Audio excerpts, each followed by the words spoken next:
ॐ आनन्दमयी चैतन्यमयी सत्यमयी परमे। ॐ आनन्दमयी चैतन्यमयी सत्यमयी परमे। ॐ आनन्दमयी चैतन्यमयी सत्यमयी परमे। ॐ नमो भगवते Shri अरविन्दाय। Sri Aurobindo recorded his yogic sadhana from 1909 to 1927. During that period, he recorded almost every day about his progress in the sadhana. That was the intense period of sadhana for Sri Aurobindo. Now I am going to read a record of yoga in comparison with my realization and experience and realization. How integral yoga, how the supramental sadhana of Sri Aurobindo could be used, could be taken by Aurovillians, by Sri Aurobindo Ashramites and the devotees of Sri Aurobindo and the Mother. So it will be, so I am comparing with my realization with the record of yoga, through book reading. SAPTA Chatusthaya. First is Shanti Chatusthaya. Samata, shantih, sukham, hasyam. This is Shanti Chatusthayam. Samata, the basis of internal peace is Samata. The capacity of receiving with a calm and equal mind all the attacks and appearance of outward things, whether pleasant or unpleasant, ill fortune and good fortune, pleasure and pain, honor and ill repute, praise and blame, friendship and enmity, sinner and saint, or physically heat and cold, etc. There are two forms of samatha, passive and active. Samatha in reception of things of the outward world and samatha in reaction to them. So this is the state one should arrive through sadhana, through the integral yoga of Sri Aurobindo. This is a state each one should aspire and work for it. Yes, a daily sadhana. So this state, it is for ordinary human consciousness. It is a state of, it looks like it's very difficult to achieve this state, because it is a samatha, it's a total equanimity and tranquility and balance of all our beings, mental, vital and physical. So this is actually to remain in a state as a shakshi, as a witness to everything in the universe. So first is a passive samatha, consists of three things: Titiksha, udasinata, natih, samata. Titiksha is the bearing of all contacts, pleasant or unpleasant, not being overpowered by that which is painful, not being carried away by that which is pleasant. Calmly and firmly to receive both and hold and bear them as one who is stronger, greater, vaster than any attack of the world is the attitude of Titiksha. So one should stay beyond whatever happens in the world with the internal stability, with the internal inner equanimity, with the inner as a sarva shakshi, as a witness to everything in the universe, and stay. This is the state. Next is udasinata. Udasinata is indifference to dandavas or dualities. It means literally being seated above, superior to all physical and mental touches. The udasina, free from desire, either does not feel the touch of joy and grief, pleasure and pain, liking and disliking, or he feels them as touching his mind and body, but not himself. He being different from mind and body and seated above them, which means this state, which means this union with the divine. Union with the divine consciousness can only, if somebody attains the union with the divine consciousness, can come to this state. So it is essential that we make a union with the divine consciousness inside the Satpurusha, the Supreme Being, the Tat, to attain union with that, the Supreme Being, can only come to this state of udasinata. And the next is natih. Natih is the submission of the soul to the will of God. Its acceptance of all touches as his touches, of all experience as his play with the soul of man.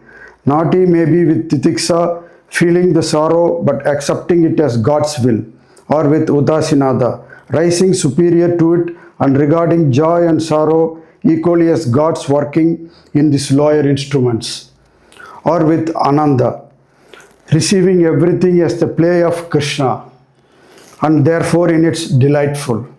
Because Sri Aurobindo describes Sri Krishna as Anandamaya Purusha, Purushottama, Anandamaya Purusha, and overmind Purushottama Godhead, Ishvara. He is an Ishvara. The last is the state of complete yogin. For by this continual joyous or Anandamaya Namaskara to God constantly practiced, we arrive eventually at the entire elimination of grief, pain, etc. The entire freedom from the Dandavas and find the Brahmananda in every smallest, most trivial, most apparently discordant detail of life and experience in this human body. So practicing, this is a practice to Ishvara, to an Ishvara, to practice Anandamaya Namaskara, practice to Ishvara, eliminate all grief and pain, and you come to the state of Brahmananda in the body, in the mind and in the vital.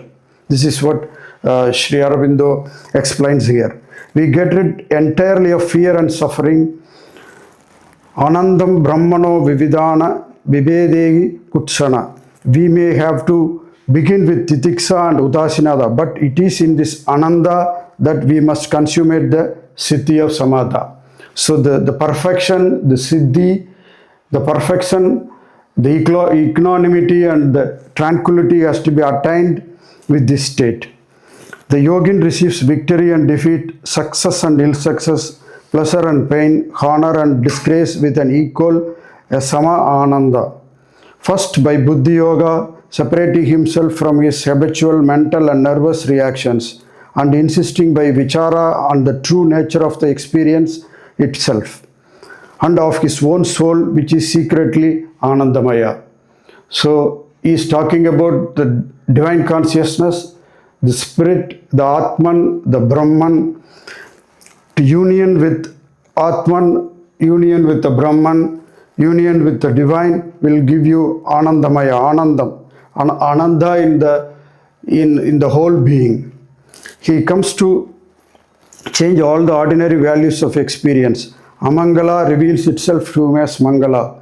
Whatever comes from the world, it reveals itself as Mangala to him, even if it is not good, even if it is whatever happens in the world, it reveals it as Mangala. Defeat and ill success as the fulfillment of God's immediate purpose.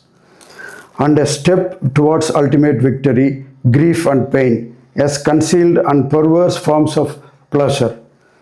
A stage arrives even when physically pain itself, the hardest thing for material man to bear, changes its nature in experience and becomes physical Ananda. But this is only at the end when this human being imprisoned in matter, subjected to mind, emerges from his subjection, conquers his mind and delivers himself utterly in his body, realizing his true Anandamaya self in every part of Adhara. So yogin, each and every yogin should attain this state. To attain this state, we have to do sadhana. This is absolutely possible to attain this state with the supramental sadhana, with the Brahma Vidya sadhana, with this sadhana. So next is active. active.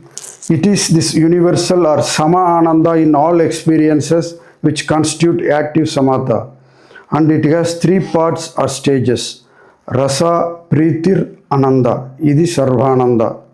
Rasa is the appreciative perception of that guna, that asvada, taste and quality which the Ishvara of Leela perceives in each different object of experience, and for the enjoyment of which he creates it in Leela. Preeti is the pleasure of mind in all rasa, pleasant or unpleasant, sweet or bitter. Ananda is the divine bhoga superior to all mental pleasure with which God enjoys the rasa. In Ananda, the opposition of dualities entirely ceases. Shanti. Only when samatha is accomplished can shanti be perfect in the system. The person becomes, the yogin becomes, come to a state of shanti only when the system is in the perfect state of equanimity and tranquility. If there is least disturbance or trouble in the mentality, we may be perfectly sure that there is a disturbance or defect in the samatha. For the mind of man is complex, and even when in the buddhi we have fixed ourselves entirely in udasinata or natih, there may be revolts, uneasiness, repinings in other parts. The buddhi, the manas, the heart, the nerves, the very bodily case must be subject to the law of samatha. Shanti may be either a vast, passive calm based on udasinata or a vast, joyous calm based on natih. The former is apt to associate itself with a tendency to inaction, and it is therefore in the latter that our yoga must culminate. Sukham is the complete relief and release from dukkha, from vishada, which comes by the fulfillment of samatha and shanti. The perfected yogin has never in himself any touch of sorrow, any tendency of depression, cloud or internal ripening and weariness, but is always full of sattvic light and ease. One who has come to a state of sukha is that he lives in peace and calm and without any revolt from inside or without any weariness, repining and weariness. So this, with the light of the Brahman, with the light of the Atman, with the light of the divine consciousness within himself, with absolute balance and equanimity. Hasyam is the active side of sukham. It consists in an active internal state of gladness and cheerfulness, which no adverse experience, mental or physical, can trouble. Its perfection is God's stamp and seal on the siddhi of samatha. It is in our internal being the image of the smile of Sri Krishna playing. Balavat, the eternal Balaga, and the Kumara in the garden of old. This is Shanti Chatusthaya. So one could come to this state by doing integral yoga, by taking up the Brahma Vidya sadhana, by taking up Ribhugita Parayana, by doing the Brahma Vidya Parayana. Brahma Vidya or Sri Vidya Parayana. Sri Vidya practice, internal practice, it's all inner yajna. Inner yajna, it's done only with our mind, with our vital and with our body. There is no rituals, nothing here. Only invocation and invocation of the cosmic godheads, invocation of the Divine Mother, invocation of Ishvara, surrendering to an Ishvara. This is what Sri Aurobindo explains he clearly mentions here that it is in our internal being, the image of the smile of Sri Krishna. He is Purushottama, he is Ishvara playing. Balavad, yes, the eternal Balaga and Kumara in the garden of the world.